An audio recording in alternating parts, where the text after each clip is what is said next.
Hello everyone, welcome back to another video. So over the last couple of days we put up some polls on Instagram and we've been going through the questions for our YouTube which we're looking at answering. So in today's video we're going to do a Q&A and answer all the unanswered questions that people have asked over the last few months on the YouTube channel as well as recently on our Instagram polls. Do you know what, I knew it was going to be random but I didn't realise how big. To see less, you're going to have to unfollow. But when I first started I was rich and sad because you do need to make the most of summer. Also I've got to be careful how I answer this. But learn to deal with it basically, and that is expensive. Believe me, that is really expensive. You need to know who your competition is, the hand car washes. Follow me to, don't start slashing your prices just to compete with other people because you are what you're worth. Right, so whilst I finish off this car and get the little processes that I need to do done on this one, Tino's going to ask the questions. So he's got a list of questions that you've all been asking, so let's get them answered now. Right, the first question is, have you done a van setup video? So there was a point where I was doing a series on my van. So I was actually documenting the process of what I was doing, how I was doing it and stuff, but we ended up just cracking on and doing it without actually filming anything. So I do need to do a little van update video, so if you want to see that, I'll probably get on and doing that at some point, although the van's not actually finished. We got to a point where we were happy with it, they had enough storage, and it was organised enough for me to go out mobile valeting, but it's not quite finished yet. But if you do want to see a little update video on the van, then let me know and we'll do that over the next couple of videos. Right, the second question is, have you thought about making a website and shipping it to the UK? So, it's a bit of a weird question actually, because I'm based in the UK. So, whatever I do and set up, it would be shipped to the UK anyway. But, also I've got a website at the minute. I had a shop where we were looking at selling some stuff, but I gave up with that idea. It was just too much hassle, too time consuming, and just wasn't really worth what I needed to do. But for the future, I might look at doing my own merch. We spoke about it a little bit, haven't we? Maybe some products, some merch, but doing something a bit different. I think there's too much of the same thing out there at the minute. There's too many people creating product brands or just selling their own t-shirts with their name on it. I think whatever I do next needs to be different, and whatever that will be, if I'm selling merch, obviously I'll definitely ship to the UK because that's where I'm based. How did you get the licence for car valeting? So with this industry, you don't really need a licence as such, but obviously with any business, you've got to get registered as self-employed, get your insurances in order, and that's pretty much it. You don't necessarily need a licence, I don't think. Certain areas you might need different business permits to set up a business outside maybe, but other than that, you don't need a licence. Maybe they meant of when I had the unit, with the unit as well, just get registered with HMRC, the council, and all that sort of stuff to register your unit and your address there. But in terms of licences, you don't need it. Just make sure you set up with HMRC so you're paying your tax, and you sort out your insurance. Insurance is one of the most important things to sort out when running a business like this. What insurances do you need? So insurances will depend if you're mobile or unit based. So the most important one is liability and just the valeting insurance. So you're going to need insurance to work on customers' cars, regardless if you're doing it part-time on a weekend or if you're doing it full-time. One of the first things I'd done and made sure I had when I first started, when I was doing it on the weekends, was made sure I had valeting insurance. Because the last thing I wanted to do is mess someone's car up and then having to pay out of my own pocket. Best thing to do, speak to Covershaw Swindon. They'll give you all the best advice on what insurance you'll need specifically for yourself, because like I say, if you're unit based, you might need unit insurance, so premises cover, and road risk insurance. So if you're looking to drive the cars on the road, collecting and dropping off, you're going to need motor trade insurance, and that is expensive. Believe me, that is really expensive. I've got that over the last 2 years and I'm under 25, and it's been like £3 for the year. So if you can avoid not having to drive customers' cars, then it will save you a fortune. But if you've got a unit, you need to do collections and drop-offs, you're going to need motor trade, road risk insurance. But most important insurance to begin with, just get your valet insurance, get your liability, and that'll protect you in case you damage any customers' cars, or if customers trip over any cables that you've got out, or any buckets, any products and stuff. But speak to Covershaw Swindon, sort that out. How do you deal with competition in your area? So I think to begin with, if you're starting out, you need to know who your competition is and what you can do better. If you're looking at starting a valeting business or any business, you need to see who your competition is and what they're doing and what you can do better. Check out their website, check out their social medias, and just get an idea of what they're up to, and then just try and tweak it. You don't want to copy someone, because there's nothing worse than copying someone's ideas, and we've had it before where people have just copied our ideas and copied everything that we do. So in terms of checking out your competition, just see what they're doing and try and do it better, and then you'll go a lot further. In terms of like pricing and stuff like that, stick to your own price. Obviously, if it's a business that you're completely new to and you're not aware of what the prices are, then get an idea on their pages, go on to like 3 to 4 different, say, valeters in your area, see what their prices are, and then price yourself in between what they are. Say just do like a bit of an average and work out what your pricing can be. But if you've got a set pricing and you're happy with that, then you start looking at your other competition and they're cheaper. Don't start knocking down your prices. If you think you're at a price that you're happy with, don't start slashing your prices just to compete with other people. People will go with the quality and not with the person who's charging a lot less. So if you've got good quality of work and you're a good person, you'll go a lot further, and you won't really have to worry about competition.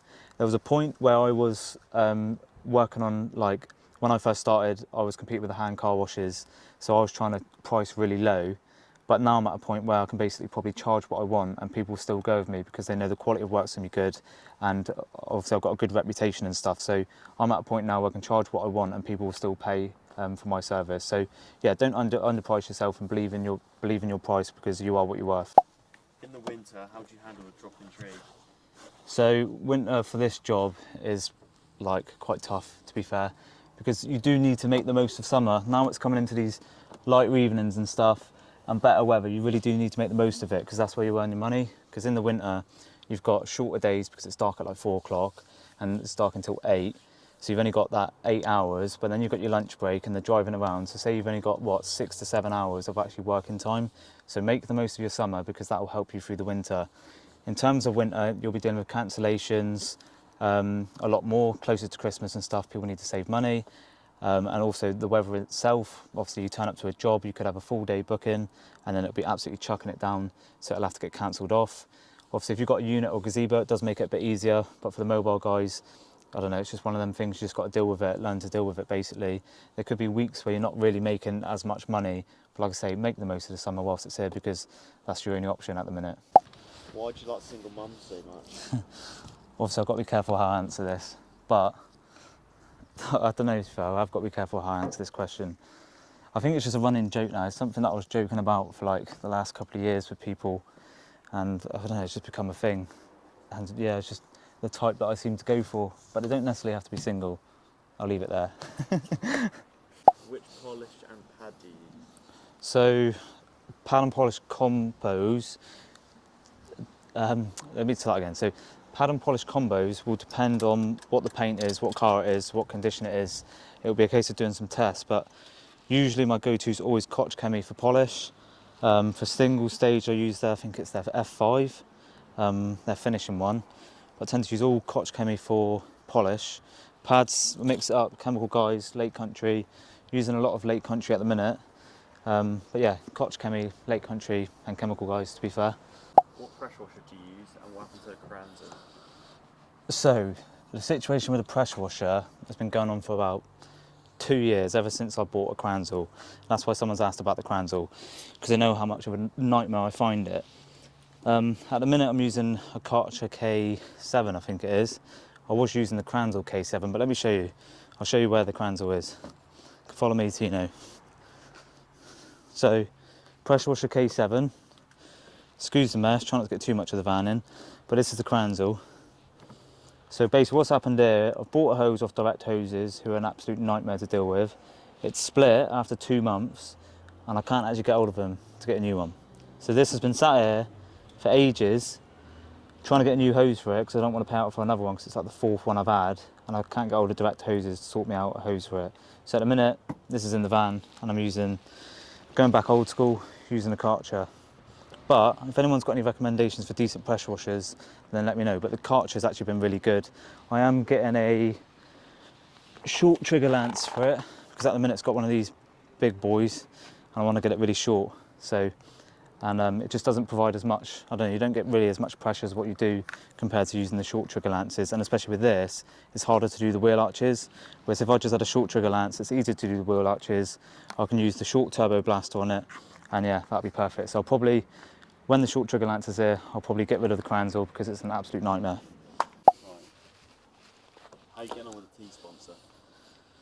Nothing as of yet, although actually saying that, so the Builder's Tea Box, which is something I plugged New Year 2 years ago, actually sent me out one of their new product launches, which was their Trucker's Tea Box.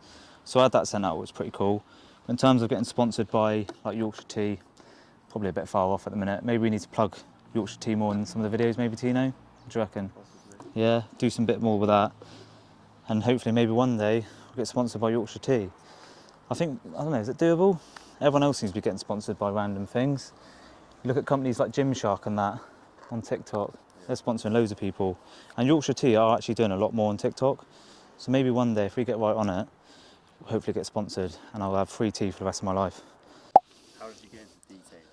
So how did I get into detailing? Now this question's going to be, I'll summarise this answer, but if you do want to listen to a bit more or learn a bit more about all the little stages that I got, or all the little things that I've done to get to where I am, then I'll probably do a longer video because I think that'll just work out better. So, but in a little summary, obviously passionate about cars. When I got my first car, I was always out cleaning it, ended up doing friends of friends, and like all the other mobile valeters, started doing neighbours' cars and it just worked out like that. So just basically developed it from a passion, fell into it really, and now I'm here right now to run my own mobile valeting business. But like I say, if you do want to learn more about the story from where it all started, during and to how it got to where it is now, then I'll do another video. Put a comment down below and let me know if you'd like to see that. How did you learn to machine polish? So started off learning machine polishing like everyone, doing it on my own, and realised actually this is something I'm going to need a bit of instruction to do.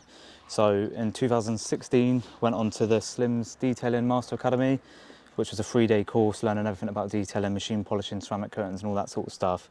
Can't remember what the chap's name I learnt with, but yeah, done a 3-day course there and that's how I learnt how to machine polish. And after that it was just a case of learning on my friends and family's cars really, so going back home, machine polishing my car, my missus at the time's car, my brother's and all that sort of stuff. So get a course booked in first and then pick up your own experience either getting scrap panels or friends and family's cars where they wouldn't mind you learning on it. Tips on getting started and getting customers. Now this is also going to be a lengthy answer, so I don't think I'm going to answer it in this video. I'll probably include it in that video I mentioned about where I'll do one separate video on it. So I'll include anything like how to get started or how I got started, just so it gives you an idea on how to start yourself. So I'll probably include a load of like tips and tricks in that video because otherwise this video is going to end up being too long. What wheel cleaner do you use? So started to use a lot more KKD, so crystal clean detail now. I can't remember what their wheel cleaner is called, but it's in their range. It's like a yellow bottle, so it's whatever that's called. I'll try and leave a link down below just so you can check that out. But yeah, I find that one's really good. Others, I don't know, anything like Valet Pro, Built Hamber, anything like that really. There's so many products out there and everyone has different opinions on each product, but so I'm just telling you what I use and what I get along with, but everyone will have their own opinions. What snow foam and snow foam long would you recommend? So snow foam all day, Built Hamber auto foam. So I say this every time I talk about snow foam. Built Hamber's not the thickest snow foam, but it cleans the best. Sometimes you can get really thick snow foams that look great for photos, but don't necessarily clean well. So definitely Built Hamber auto foam. Although like I said earlier with another product answer, everyone's got their own opinions and some people prefer other things, but I really get along with Built Hamber auto foam. In terms of lance, they're all pretty much the same, to be honest. Just make sure you maintain them, look after them, clean them out every so often, which I don't, so they always end up being blocked, which is what mine's doing now, and not producing the foam as what it was. So yeah, any snow foam lance is good, just make sure you keep on top of it. What do you do on rainy days? Like, do you get cancelled? Yeah, so this week's been a bit like it, to be fair, hasn't it? We've had a few rainy days. The problem is with this job, in the UK, the weather's so unpredictable. One day you could be, like this morning for example, it looked like it was going to rain, and now it's like 18 degrees and it's lovely. So in terms of rainy days, you get rained off, you can't do much about it, you lose money. If you want to be productive on rainy days, go out flyering, hand out your business cards, catch up with all your emails, catch up with your office work, and that's the best way to be productive as a mobile valeter, really. Have you ever come across rattle can paint when polishing a machine polishing a car?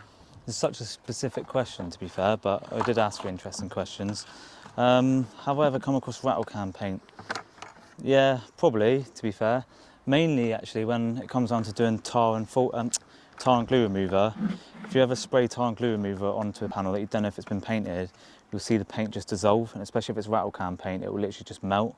So before we even machine polished it, I'd probably be aware anyway, because of the products and the solvents that are used in the decon stages.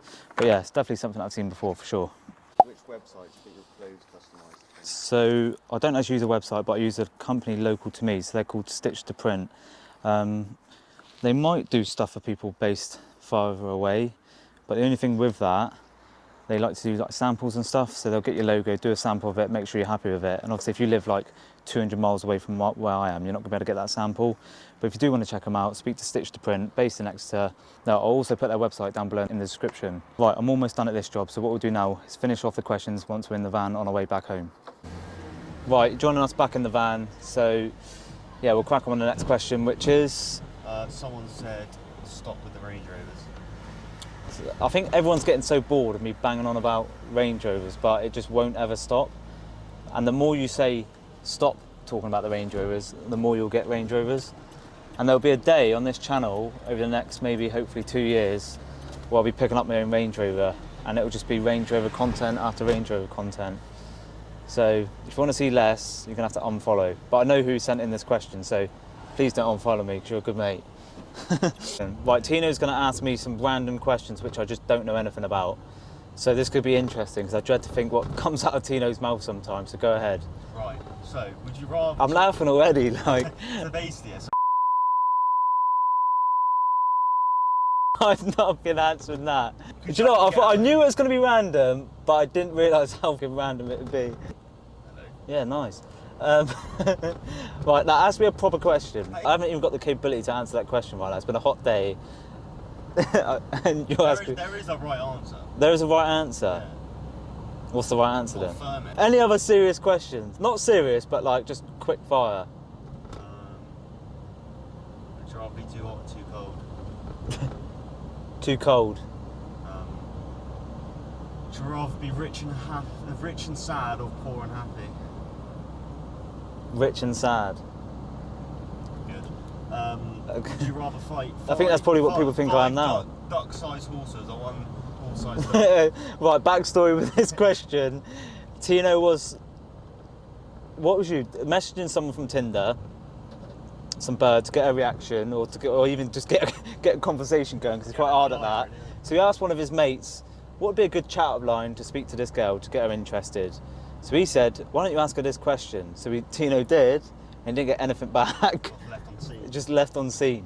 Well, what would you do though? Oh, I'll repeat the question. So you have to fight one duck-sized horse or Yeah. 5 horse-sized ducks. one duck-sized horse. Fair enough. And right. I'm rolling back. Any other questions?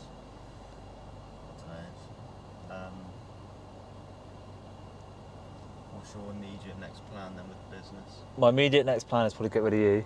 Fair enough. Um, After that question, find someone better. Yeah, that's fair. Find something more positive. I'm not going to include that. Now, next plan, I'm focusing obviously my time onto you at the minute. Obviously there's a lot of talk between me, you and everyone else about looking at taking someone else on, which will be a next step at some point. But I need to focus my time and energy into us over the next 3 months and to the YouTube channel. And then after that, I'll look at doing the next thing. But also there is a bigger plan and there's a bigger idea and there's a lot of stuff going on. But initially, I'll focus on us, as in me, you, and the YouTube channel. Yeah, fair enough. Yeah. And since you want to get a car, what car do you want to get? And are you gonna have it as like a YouTube video? Let's talk. Yeah, let's discuss that. So, obviously, I want to get a Range Rover Sport SVR at some point, but that's way off. Everyone always says to me, "When are you going to get this car?" But people don't realise that if you get a car like that, you've got 1, the finance payments on it, 2, the insurance on it, and 3, the maintenance on it, and that's just, I just couldn't justify doing that. If I wanted to service that car, it'd be like 2 grand, and that's a lot of valets to pay for that car. So in order to get to that point, I think we should look at getting a few project cars for the YouTube channel which would make good content, and it'd be something that I'd be interested in, probably be something you'd be interested in. So I think we need to get a couple of, or start off with 1 project car idea and build up the channel with that and see what we can do with it. In terms of project cars, I quite like old school Beamers, but I think they're overdone. I think there's a lot of them. I think what I'd really like is, again, an old school Range Rover, but like a proper old school one, and do something sick to it, make a sick project out of it. Or if I was to get like a Japanese car, it'd be like Nissan R34, I think it is. I'm not massively into my cars like that, but I think it's R34 because I think they look sick. But to begin with, we were thinking of just getting like a couple of, I don't know, 300, 500 quid banger cars, creating some YouTube content out of it and just seeing where we can go with that. Because I think that sort of stuff will be quite funny, and it'll be like that original Top Gear sort of vibe. So maybe we'll look at doing something like that, get a couple of like banger cars. And if you haven't seen, or if you've seen Mark McCann's YouTube channel, we could look at doing stuff like he does. So if you haven't seen his channel, go check that out, because I'd love to make a channel like that. What's that? Yeah, we'll put. So if you haven't checked out Mark McCann's channel, please do go check that out, because that is something we want to do. I'll put his link to his channel in the description below as well. Is that definitely on? Yeah. Yeah. Yeah. Right, go. It's recording, mate. Oh. Right, we'll call it a day there with the questions. I think that's probably enough for this video. If you've got any more questions that you'd like to send in and that we haven't answered in this video, then just drop them in the comments below, and then some point in the future we'll do another video like this, but it'll probably be maybe a few weeks off yet, because we don't want to do too many of the same videos straight after each other. But hopefully that's gave all those, hopefully that's answered all them unanswered questions that you might have. So I hope you've enjoyed listening to some of the answers that I've given. And yeah, let me know what you think of this video. Obviously, give the video a like and subscribe to the YouTube channel if you can. Check out all of our social medias, which will be linked down below. Make sure you get on our TikTok and Instagram. And yeah, get sharing the channel, get involved, and we'll see you guys and the girls on the next one. Ciao.